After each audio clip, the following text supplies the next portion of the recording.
જય સ્વામિનારાયણ। તારીખ 13/1/2026 પોષવદ દશમ મંગળવાર। એક વખતે આચાર્ય શ્રી અયોધ્યા પ્રસાદજી મહારાજ મૂળી પધારેલા, ત્યારે તેમના દર્શન કરવા હળવદના ભક્તો આવ્યા। હળવદના આજુબાજુના ભક્તોએ મહારાજશ્રીને કહ્યું, જે મહારાજ અમારા દેશમાં પધારો અને સર્વને દર્શન આપો। ત્યારે મહારાજશ્રીએ નિયમાનંદ સ્વામી, અવદાતાનંદ સ્વામી અને પુરાણી ધર્મલબ્દાસજીને પૂછ્યું, જે મચ્છુ કાંઠા તથા આજુબાજુના વિસ્તારમાં કેવા દેશકાળ ચાલે છે? ત્યારે પુરાણી બોલ્યા, જે દેશકાળ તો સારા છે, પણ આ રણછોડ મહેતાને 10,000 રૂપિયાની ખોટ છે, બાકી બીજાના દેશકાળ સારા છે। ત્યારે મહારાજશ્રી કહે, રણછોડ મહેતાને દેશકાળ કઠણ છે તો નહીં આવીએ।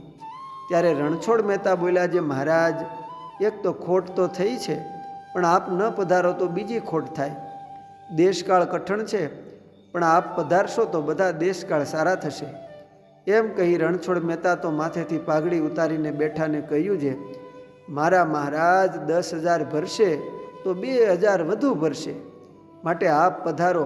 2,000 રૂપિયા વાપરવાના છે, તે આપ હા કહેશો ત્યારે પાઘડી માથે મૂકીશ ને અન્ન લઈશ। એમનો અતિ ભાવ જોઈને સર્વે સાધુ તથા હરિભક્તો બોલ્યા, જે મહારાજશ્રી હા કહો। પછી મહારાજશ્રી કહે, ભલે ભક્તો, અમે આવીશું। અયોધ્યા પ્રસાદજી મહારાજ હળવદ જવા માટે ઉત્તમાનંદ સ્વામી, વાસુદેવાનંદ સ્વામી, વિજ્ઞાનાનંદ સ્વામી, નિર્દોષાનંદ સ્વામી, નિયમાનંદ સ્વામી, અવદાતાનંદ સ્વામી, સુકૃતાત્માનંદ સ્વામી, સ્વરૂપાનંદ સ્વામી એ સર્વે સદગુરુ અને વૃંદાવનદાસજી, ધર્મવલ્લભદાસજી આદિ મોટા સાધુઓ અને કેશવાનંદ સ્વામી, નીલકંઠાનંદ સ્વામી, શાંતાનંદ બ્રહ્મચારી, ગોપાળજી ત્રવાડી વગેરે સર્વે હરિભક્તોને સાથે લઈ ચાલ્યા। આચાર્ય મહારાજ કીર્તનની રચનાઓ કરતા, તે બ્રહ્મચારી અવિનાશાનંદ સ્વામી લખતા। ગવૈયા જિષ્ણુદાસજી, નંદકિશોરદાસજી, હરિકૃષ્ણદાસજી આદિ સર્વે હંમેશા સાથે ગાવણું કરતા। તે સર્વને સાથે લઈ ગામ ટીકર, સેડલા, કોંઢ, ગોળી, કોઈબા આદિ ગામોમાં થઈને હળવદ પધાર્યા। પ્રથમ રાજ સાહેબની રસોઈ કરી, બીજે દિવસે મકનજીભાઈની, ત્રીજે દિવસે મોરારજીભાઈની, ચોથે દિવસે શુક્લ પુરુષોત્તમની, એમ 4 રસોઈ લીધી। પછી 5મે દિવસે મોતૈયા લાડુ અને જલેબીની રસોઈ રણછોડ મહેતાની લીધી। છઠ્ઠે દિવસે મોતૈયા લાડુની રસોઈ લીધી ને સોની વીરજીભાઈની। 7મા દિવસે જાની કાનજીભાઈની રસોઈ લીધી। 8મા દિવસે વેદ નરમેરામભાઈની। 9મા દિવસે હરજીભાઈ ખત્રીની। 10મા દિવસે મહાદેવ દવેની અને 11મા દિવસે પ્રાણભાઈ દવેની। 12મી રસોઈ ખેંગાર સિંધવની લીધી। એવી રીતે 20 દિવસ રહ્યા અને રસોઈ તથા પૂજા તથા પધરામણી ધામધૂમથી કરી। તે સમયે રણછોડ મહેતાએ પ્રાર્થના કરીને કહ્યું, જે મહારાજશ્રી મારા ઘેર ફરી પધારો।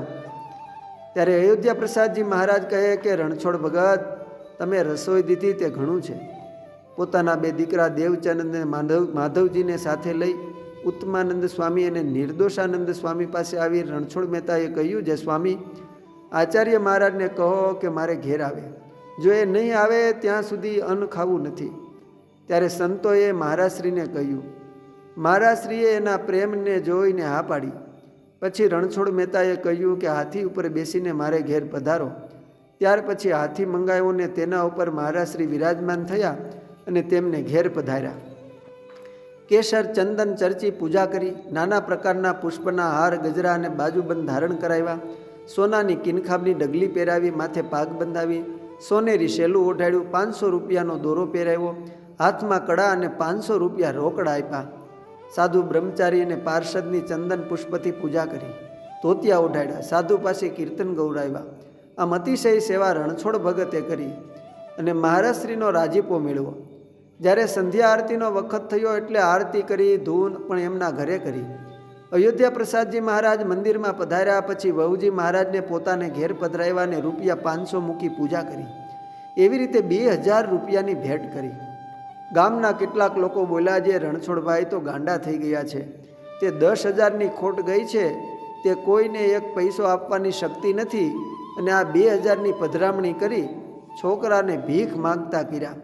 એના સ્વામિનારાયણ આવી કેવો ખર્ચો પૂરશે તે જોઈશું, એમ કુસંગીઓ બોલવા લાગ્યો।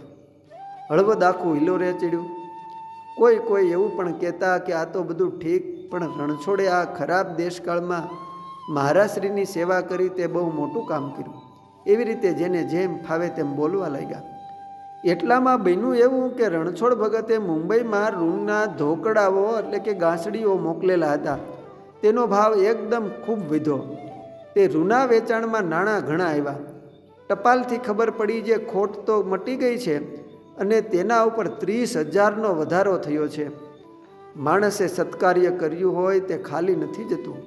તે આ તો ભગવાનના પુત્ર છે, એમને આપ્યું હોય તેનું અનંત ગણું થાય છે એમ સૌ ગામ લોકોને લાગ્યું. રણછોડભાઈ તો આચાર્ય મહારાજશ્રીને પગે લાગીને કહે છે, મારા ઘેર ફરી વાર પધરામણીએ આવો તો સૌને આનંદ ઉત્સવ થાય. રૂપિયા જે આવ્યા છે તે તમારા ભાગ્યના છે, મારા ભાગ્યના નથી, અને એને તમે વાપરો એમ મહારાજશ્રીને કહ્યું. ત્યારે અયોધ્યા પ્રસાદજી મહારાજ બોલ્યા છે, એ તો તમારા ભાગ્યના ભગવાને આપ્યા છે, તે સુખેથી વાપરો અને ભજન કરો. ભગત તમે તો ઘણી સેવા કરી છે.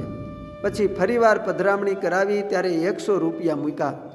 એવા કપરા દેશકાળમાં મહારાજશ્રીની સેવા કરીને રાજી કર્યા. અસ્તુ. જય સ્વામિનારાયણ.